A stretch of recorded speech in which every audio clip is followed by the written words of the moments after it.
Welcome back. Tonight, a drowning victim has been identified. He drowned in the Middle Fork of the American River near Placer County. Officials say he was there with his family, and they also lost a 15-year-old who was swept in the water. Agencies are now warning people about the dangers ahead of the holiday weekend. ABC 10's Roxanne Elias has more.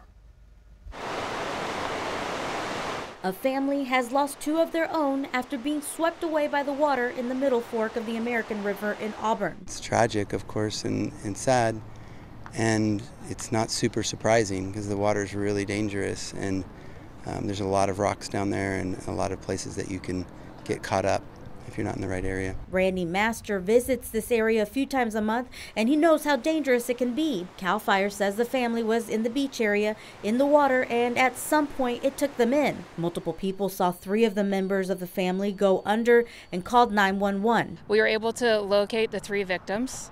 One was declared deceased on scene. One was transported critical condition to the hospital and was declared deceased at the hospital, and the other patient survived with minor injuries, was treated and transported. El Dorado County Sheriff's Office identified the 33-year-old man who died as Mohammed Fahim Himadi of Sacramento. Meanwhile, the Placer County Sheriff's Office is handling the death of the 15-year-old. Signs like these are posted everywhere in the area, warning people of cold and swift water, yet people are still getting in and ending up in a bad situation. Because the river is so deceiving, depending on where you're swimming, it can be very calm where you make entry, and then just getting yourself out to that mid-river area can sweep you out from where you're at and get you down into some strainers and more hazards that can cause you to drown almost immediately.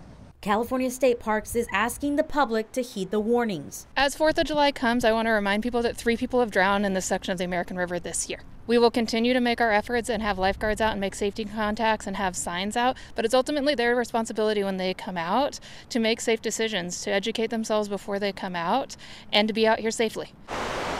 In Auburn, Roxanne Elias, ABC 10. Wow, 3 drownings already. Now, officials say there was a language barrier initially when communicating with the family, but they were able to use translation tools to help them.